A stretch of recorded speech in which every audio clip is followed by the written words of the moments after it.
Hey guys, it's Mitch. How's it going? We come around again to another issue of Youngblood. In fact, it's actually the last issue of Youngblood that would be published by Image Comics. We're going to take a look today at Youngblood number 10. So just before we get into it, if you enjoy the channel, if you feel like you might want to help out a little bit, go subscribe on my Patreon. It gives you early access to everything I do, helps out the channel, helps to buy new comics. So I would give a rundown on what's been happening in previous issues of Youngblood, but honestly, it doesn't matter. Youngblood isn't the comic in which things happen anymore. That's Team Youngblood. This one issue maybe being the one exception. But the thing is, you can't have a storyline occur in Youngblood because it comes out so infrequently that you can't do any of that coordinated crossover stuff that Rob is so fond of. So we might as well just get right into it, and we'll fill you in on anything that stands out on the way. So, starting out with the cover here. Okay, first things first. This color palette sucks. It's very muddy. Aside from that, I don't really have a problem with this cover. Like, yeah, there's the usual Liefeld problems in that nothing really works in terms of proportion or perspective or whatever. It doesn't matter. The point is that there's actual effort put into this cover, which is something we haven't seen a whole lot of out of Rob. We did see it in the last issue, in Youngblood number 8. Which led me to believe that he would kind of redoubled his efforts to try and make Youngblood a quality comic book. And I think a big part of that is the fact that he's hired Stephen Platt lately. You can tell from this cover here, this is heavily influenced by Stephen Platt. I mean, first of all, with the fire here, that's just how Stephen Platt draws, like, Firestorm type stuff. But also just the amount of rendering on every surface here, particularly on the muscles. He's got to get the double lighting going on. Sometimes Rob does that, sometimes he doesn't. He doesn't usually do it like this. You look at all the cross-hatching going on this skull thing here. Normally, I don't think he would bother. He would just do the shape and assume the colorist would do something interesting. Even the spawn face here, it's pretty simplistic, and then he does extra cross-hatching here, which doesn't add anything other than time spent on the page, which is almost admirable. It doesn't have any kind of positive effect. If anything, it looks a little bit lazy. But it's just the fact that, man, he put those extra lines on there for no reason. Way to go, Rob. But yeah, he put in the extra belts. Another one flying out here. The extra horns. These are supposed to be like the butts of guns or something, aren't they? Yeah, this looks like something that at least somebody spent some time on. There is always the possibility that this was down to the inker, in which case I think this would have been Danny Miki. And there's no real way to know for sure, so we just have to kind of say for now that it was probably Liefeld. And if it wasn't, well, that's not a huge surprise now, is it? But yeah, pretty good cover overall. And this is The Death of Chapel. And now it's right on the cover there, so not spoiling anything. I enjoyed checking out the cover captions on Youngblood issues. I mean, you see the first one, obviously, it's first exciting issue. Issue 4 is Final Battle, which I find hilarious. Issue 6 doesn't have a cover caption, but it is the issue in which the team is reimagined. Like, the entire lineup is changed. And now, issue 10, we've got The Death of Chapel. So, we've gotten to the point where most comics would be in, like, the mid-60s or so, in terms of events that have taken place in the comic, theoretically. Not that there's a whole lot going on in Youngblood, just he puts the thing that should be in number 25 in number 4. He puts the thing that should be in number 46 in number 6. And now he puts the thing that probably should be in like number 100 or something in number 10. Because I'm still convinced that Rob Liefeld would really like for his comics to have a lore of some kind. He wants them to have that built-up history that all of the Marvel and DC comics have, where they've just got years of history. You look at something like Spider-Man, you get the death of Gwen Stacy, you get Kraven's Last Hunt. There's that time he gave up being Spider-Man. There's the stuff with Venom. There's also, there's just this long line of things that have happened. He desperately wants that for Youngblood. The problem is that he has no idea how to get there. I think he understands that it's something that's done slowly over the course of dozens of issues. He just can't execute it. And he can't come up with like incremental change. So he's just like, okay, I want it to get to a point where Chapel dies. I got an issue coming up, and I don't have any other ideas for that issue. So that's the one where Chapel dies, I guess. Anyway, so let's get inside. So, Rob Liefeld, creator, pencils and story. Eric Stevenson, script, and editor. Always a good time. Inks by Danny Meeke and Jonathan Sabal. Ugh. I think we should be able to tell the difference. And Kiko doing the colors. So this is, again, like Rob Liefeld's All-Stars, plus Jonathan Sabal. So, we start out where we left off in Youngblood number 8. I feel like this is the first time this has happened since like way back in Youngblood number 5. So Chapel was looking for Spawn, which is interesting actually, considering yesterday I just finished up the Death of Spawn storyline. That really wasn't planned. I think there was meant to be something else here scheduled, but I decided to move up the Extreme Sacrifice thing. So that just kind of worked out. All right. Oh, and just for the record, this is now December of 1994. So, about 19 months after Youngblood number 1 drops, we finally hit number 10. So yeah, Chapel went looking for Spawn because, of course, Spawn used to be Al Simmons. Chapel killed Al Simmons, and then Al Simmons came back to life as a mopey zombie demon with superpowers. So Chapel, who of course has been infected with AIDS for some reason by Jason Wynn and his employers. I don't really know why. I didn't read those issues of Youngblood Strike File because why would anybody do that? I suppose potentially it's just a way to keep him in line. Something like that. But Chapel has come to the conclusion that if Al can die and then come back to life with superpowers, he can do the same thing. Which is an oddly practical train of thought for an extreme character. Usually they don't really do, if A, then B. So anyway, he found out where Spawn liked to hang out with the bums in Bum Alley. So he decided if he killed off a bunch of the bums, eventually Spawn would come down and they could do a negotiation thing. And he's also aware that Spawn is trying to conserve his power meter at this time. I think. He brings up the power meter. I'm not sure why he would know that, but I guess it doesn't really matter. So he kind of presented him with a bit of a quandary in that he goes, so either you can, kill me off and use up some more of your power, which gets you closer to death, or you can just tell me what I want to know and I will leave. Again, oddly practical. And we've got a pretty good opening page. Like for a standard, 2 guys standing and then half a head in 2 panels. But there's some detail going on in these heads here. Like there's a whole bunch of hatching going on. Like this wasn't here in Youngblood number 6 or 7. He had gotten closer to his Captain America style, where it's, there's nothing going on whatsoever. But here, it feels like he took the Stephen Platt issues of Prophet as a bit of a challenge and decided he was going to try and do something similar. It's like, hey, I used to be the guy who put all the cross-hatching rendering lines on everything. I can do that too. And, just random cross-hatching rendering lines. And, his stuff does look better when he does that.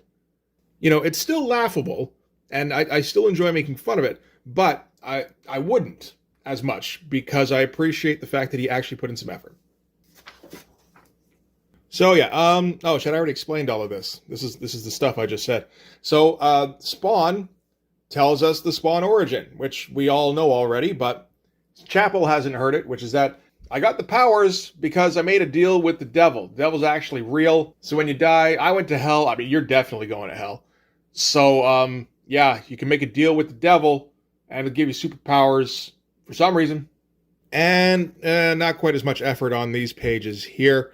The head's a little weak. This could be the difference between Danny Meeke and Jonathan Sabal. Although I don't think I see any of those trailing off hatch marks. Yeah, no, this does look like it's still Danny Meeke. So I think Rob just kind of took it easier on this page. And I like how he's trying to do the Todd McFarlane chain panels, but he doesn't do them randomly like Todd does. These are regimented because, it's a lot easier coming up with a formula for that kind of thing. Weird seeing Rob do the male Bolgia. That's it. That's all I got to say about that. So, yeah, knowing now how Spawn got his powers, he's like, okay, that's my plan going forward. And from there, we're going to cut to Baffin Island, because we were also there in Youngblood issue 8. And this is where the bulk of the team, I don't know, hang on. So all these fucking guys went up to Baffin Island to take care of some bad guys. We didn't know why if we were just reading Youngblood, because, like I said, things don't happen in Youngblood. They happened in Team Youngblood, which I haven't read, and I considered reading in preparation for this and then decided who cares, it doesn't matter anyway. So we've got our introduction to all of our characters here, and to one more character who was not introduced previously. This is Warwolf, who's pretty much Sabretooth, I think. I think this is basically the second time we've seen him. He's had a splash each time. And might as well do a big splash of Warwolf jumping, because for some reason somebody will pay $25,000 for that. So yeah, now we're just going to get like some fight comics. Night Saber smacks Warwolf off him and then does mean face and says things have changed since the last time we met. They know each other apparently. And Warwolf goes, "You don't say," and turns into a giant fucking werewolf thing, which surprises him. So apparently he didn't know he could do that. And then he starts smacking Night Saber around. Surprisingly, this is not just a reversed photocopy of this. I wouldn't have put it past him. Yeah, so Warwolf can still talk fine, so I don't know why he wouldn't do this all the time in a fight. It's not like it affects his intelligence or anything. And then Task and Silence have to get into the fight. This page here is pretty good. We've got that heightened line count, particularly on like Night Saber's face here. That's some great stuff. Like from as far as Rob goes, you're not going to get a better Liefeld face really than that one. This panel here, pretty good actually, pretty dynamic. Got all the broken panel border shit going on. Got your Dutch angle and the diagonal panel border as well. Him breaking the panel border, he's flying towards us. There's a big difference, like with the force perspective and everything. That's actually quite good for Rob. This here, pretty weak. That could have been done a lot better. Honestly, this feels like a Dale Keown influenced thing. You should have actually read those comics and seen how it could have been done a bit more interesting. And this stuff here, yeah, all pretty weak. The only thing of note is this little double lighting on the bridge of his lower brow? His inner brow. I kind of like how that looks. That's about it. So, as the captions tell us, this is Task and Silence. Silence and Task. Silence doesn't talk. She does telekinetic things. Basically, she turns her fists green while she kicks people. And Task is Shatterstar. And let's not bury the lead. Silence's other superpower is the jumping crotch shot. So as evidenced here and here on the cover of Youngblood number 8. Oh, not quite there. She got all ladylike and closed her legs for a second. Not so much here, though. So yeah, 4 crotch shots in 2 issues. From a character who should theoretically just be on the sidelines doing, mind shit. But no, she's got to jump in the middle and like do useless kicks and be in a bikini because it's a Rob Liefeld comic. And Task keeps being Shatterstar, hacks up a bunch of robots that, they're robots. Who cares if they get hacked up? And at the end of it, he stands there and holds his sword and has his shirt shredded, even though it doesn't look like he really even got touched. But again, the page with the big shot of Task with his shirt shredded, Rob can probably sell for like 19,000. And then we're going to cut to Badrock fighting Blackrock. So Blackrock, apparently, if I recall the last issue, he used to be a co-worker of Badrock's dad. Badrock came up with serum to make stone people, and Blackrock stole it. And then later, I guess, Badrock, became Badrock. Nothing of consequence being said, nothing ever is. Words are only there to take up space on the panel, where Rob could have put in more backgrounds, but didn't, because, I don't know, there was a Hollywood executive he could pester about getting something turned into a movie at some point. Who knows? And these pages are, fine, whatever. Nothing special. Got the typical kind of action shot from Rob where somebody does jumping jacks and somebody else flies away. Same here. What's Badrock doing? The YMCA, probably. I don't know. So Task leaps in and cuts off Badrock's head. So I guess it wasn't really stone that he's made out of, because it seems to, just be like flaps of skin and meat underneath, like a person. So maybe Badrock's dad, he did eventually make the potion that turns people into rock people, but first he made the potion that turns people into eggplant people? Yeah. I mean, if that's the case, that is a step up. So that's like lore. I'll take that, sure. But anyway, yeah, gets his head cut off, and then, which he catches, and then puts back on his body. So apparently Badrock is like immortal or something. But then Silence gets in his way and decides that he's finished now, and then does something telekinetic-y, which turns Badrock off. Which, again, why didn't you do that at the beginning? Why didn't you do that to all of them? We could have been done like 7 pages ago. Like, this isn't a development. Oh, and then she stands over him in another fucking vertical double page splash. But again, she gets the tits out, so that's probably another 20k easy. Yeah, and he's kind of slacking off here with the lines, but it still looks better than anything in Youngblood number 6 or 7. Okay, and now we're back to the thing with Spawn and Chapel. So they're still talking about stuff, even though Chapel has the information, and he's not going to listen to Spawn, apparently try to talk him out of it. And he says, Bruce, this is wrong, because apparently Chapel's real name is Bruce. And Chapel goes, blah, blah, blah, blah, blah, blah, blah. I've been so hard done by. I'm going to blow my brains out. And there's actually like a progression in the amount of rendering going on from panel to panel here, which is surprising. Usually when you get this kind of shot repeated 3 times in a row, it's because Rob photocopied the first one twice. But yeah, no, this last one here looks pretty good. Again, I think he's taking a lot of cues from Stephen Platt at this time. And you see Kiko helping out by putting in like little airbrush brushstroke kind of things here, following some of the hatch lines, which does make it look like there's even more detail going on. So yeah, puts his gun up to his head. I feel like this is a page that Rob forgot to draw. Like maybe did the middle one here because he had an idea for this expression that he wanted, which is just the smile expression, but with one eye bigger than the other. So he looks crazy. And then gave it to Kiko to finish. And he's just like, I don't know, you do something here. We're paying you. Why don't you do art things? And this, of course, was the seed of Liefeld getting his colorists to do all of the work for him.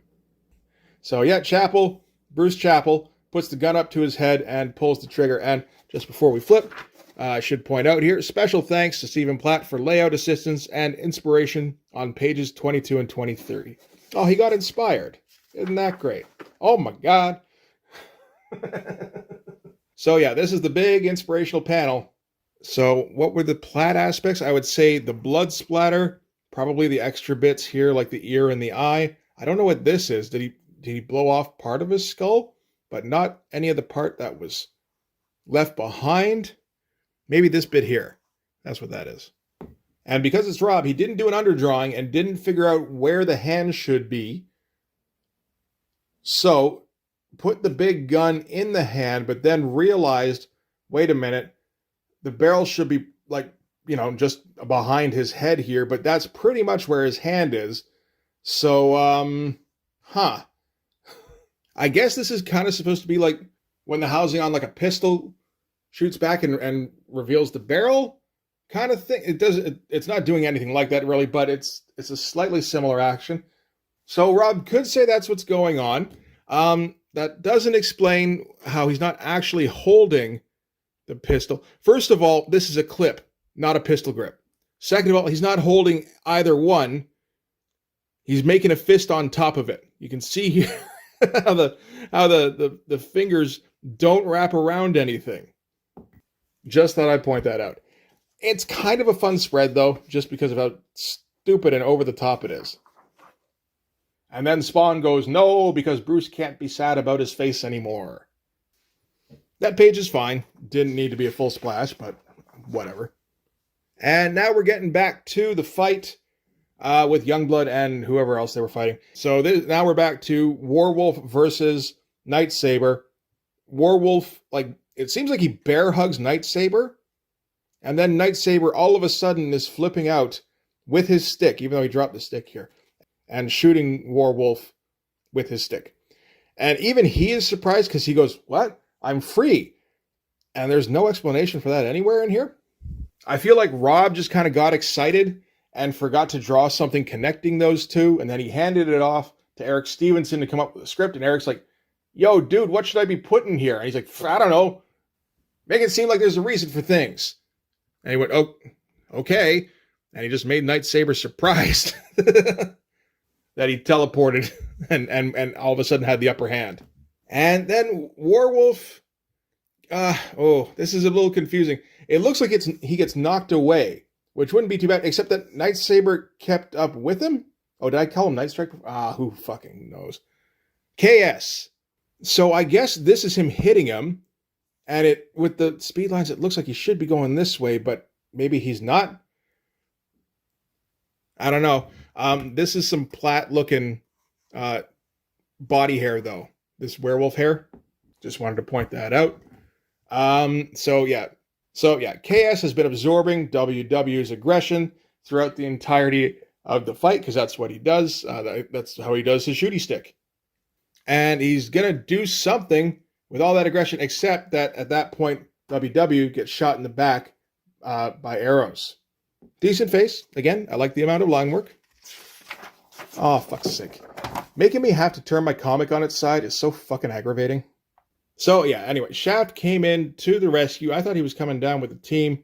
Like, what was the point of having all these giant, die-hard robots if they weren't going to take part in the fight? I guess because Shaft needed a surfboard. Fine shot, I guess. Weird stuff going on with the helmet here. I don't know why he thought that was a good idea. I don't think he repeats it, so maybe he's just trying something out for a second.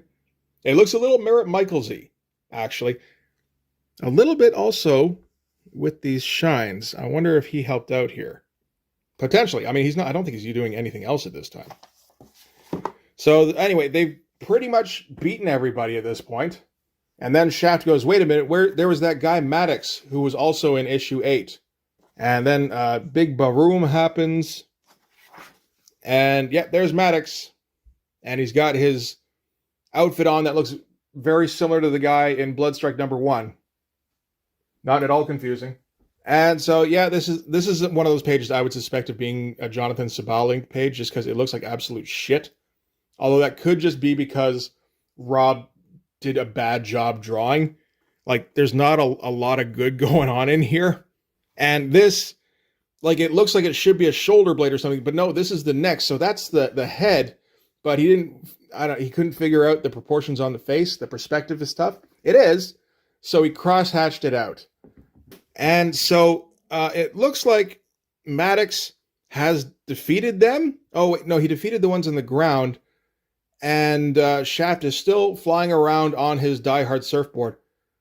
And then Maddox is going to destroy him. But then Shaft goes, dream on, Maddox, you're through. And shoots him with arrows, which are faster than light. This feels like it should have been another 3 or 4 pages, at least. Why does it all get crammed in the end here? And then we get our shot of him going, this isn't over. And Shaft goes, yeah, it is. And then that's it. That's it for the fight. There's another page that looks pretty good for Rob. A whole lot of line work going on in here. There's that fake grass hair on Shaft there. And then interlude. So Rob learned the word interlude, where a portal opens up in what I can only assume is an alley. And dude leaps through, kicking people, and gets punched, elbows, kind of judo flips the guy. Another guy comes through. This guy's bigger, but he gets his head cut off because this guy's a little similar to Shatterstar as well. And it turns out this is Link, which is a name we've heard before in Youngblood, back in Youngblood number 0, where that was Link there, the dude in the nondescript brown leotard who didn't say anything. I mean, it might be the same guy. It probably is. And I guess that means we're supposed to be like, shit, what happened to him? How did he change? He's grown so much since the last time we saw him. This time he's saying words. So yeah, Link, I guess surprisingly, wins his fight against all the faceless dudes. I know I'm invested in this guy I don't know, fighting these people I don't know. And I guess winning. And then he meets Fake Cable, who's been waiting for him. And it doesn't help that Fake Cable looks an awful lot like the early version of Kirby with his big red suspenders. And he's got like 8, maybe 10 teats. I feel like Rob is losing track of his abdominal game a bit. And yeah, Link does a big old inhale that sucks his mask in and goes, "Bravo!" Which, if you forget who this guy is, you might think he's going like, "Good job." But no, that's this guy. This guy's Colonel Bravo. And Bravo says, "Better fill me in on the details as we go. We got a lot of work to do. But not anytime soon, because this is the last issue of this comic." And that's it for the story. Again, decent amount of rendering, but this still looks kind of cheap. I think it's just down to the layout being a giant 2-page splash with not a ton of detail. Like, he rendered out a whole bunch, at least, but it still feels lazy. And then back to Baffin Island, where Youngblood are just hanging out after they beat up all the bad guys. And then Silence gets a migraine, and her buddies help her up. And we get a big old splash page where she says, like, something terrible has happened because Rob forgot there was a page turn here. It should have just been her saying something terrible has happened here. But, whatever. That's only going to go for like $8,000. And we get the big shot as Chapel has blown his brains out. And she says, "I have the feeling we have all suffered a great loss and that a friend has fallen." Meanwhile, nobody ever liked Chapel. And another big Stephen Platt looking page, to be honest, down to the huge lats, the skull motif here. These flames are absolutely a Platt thing. Whatever's going on with the ink up here, I wonder if Platt maybe inked this. I don't think he gets a credit for it, but it seems like a maybe.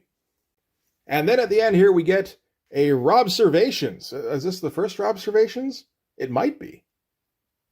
What was it called in Supreme? Oh, it wasn't called anything. It just says Supreme.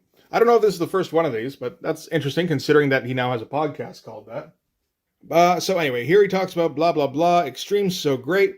We all love Extreme. We love all the Extreme fans. You guys are so great. All sorts of crazy Extreme things happening in the future. But unfortunately, this is the last issue of Youngblood for a bit. And the reason he says here is that no, it has not been canceled, but rather put on hiatus. Doing a team book can be exhausting. And that's all I've been doing for the past 7 years, and I need a break. So I take it he means going back to New Mutants then, in that case. But I feel like he kind of got his break when he put out 10 issues over the course of 2 years. I guess I could be wrong about that. And he announces the Badrock regular series that's coming out here. How many issues did the Badrock regular series get? Little hard to say. Badrock and Company got 6, and then there was another series just called Badrock that got 2. I think he means the one that got 6. And then he ends here by saying that Kiko Taganashi is leaving Extreme Studios, and he's a good guy, and we were glad to have him. And strap yourselves in, because 95 is going to be a heck of a ride for Extreme and its fans, which I believe is true, because I believe that's the year that Rob Liefeld gets kicked out of Image Comics, thus putting an end to Extreme Studios. That would be quite the roller coaster. So anyway, that is going to do it. Hey, Mortal Kombat 2. Did they mention Genesis? They do not. We had it for Genesis. But that's going to do it for Youngblood number 10. Overall, honestly, in terms of art, it's a decent effort. I guess something actually happened in this, which again, shocking. And this will lead directly into the extreme sacrifice thing. I didn't even comment at all on what was actually going on in this last panel, did I? So yeah, Chapel blew his brains out and became not just like a spawn demon, but like a full-on male bulge type demon. So there we go. That's how extreme sacrifice is going to go. So yeah, that's it for Youngblood number 10, and that's it for Youngblood at Image Comics. It feels kind of nuts to be here now, and when I think about the kind of comics I should be doing videos on in the future, I think, oh, what about, and I'm thinking like, oh, there's got to be some classic Image thing that I should cover next. I think I've covered most of them now. Like, I've done the first 12 issues of Wildcats and, you know, a couple of spin-offs. I've done all of the Brigade issues by Merritt Michaels, so all the ones that count. I've done the first 12 issues of Cyberforce. I did 12 issues of Savage Dragon. I even did 7 issues of Shadowhawk. Nobody even read 7 issues of Shadowhawk. And now we've done every issue of Youngblood, at least Youngblood Volume 1. So yeah, those are all in the books. I suppose eventually we could do some of the Youngblood, like Volume 2 stuff that he's doing for, I guess it's like Maximum Press. I don't know. We could get there eventually, I suppose. It's weird to think of even doing that, now that we've kind of exhausted all of the Liefeld content for Image. Well, not in terms of that creator credit. There's still plenty of books left with that, so I guess we always... There will always be books yet to cover, because, man, he put that credit on everything. But anyway, that's it for this issue. That's it for Youngblood. So thanks very much for watching. If you like this video, please hit like, hit subscribe, hit the notifications so you know when the next one's coming out. Go and subscribe on my Patreon. It gives you early access to everything I do, from the Blood Force stuff to the YouTube videos before they get uploaded to YouTube, as well as some Patreon exclusive content. You can also follow me on Instagram and DM me there for commissions, and you can join the Blood Force Discord server. But yeah, that's going to do it. Thanks again for watching, guys. I'll see you in the next one. Bye-bye.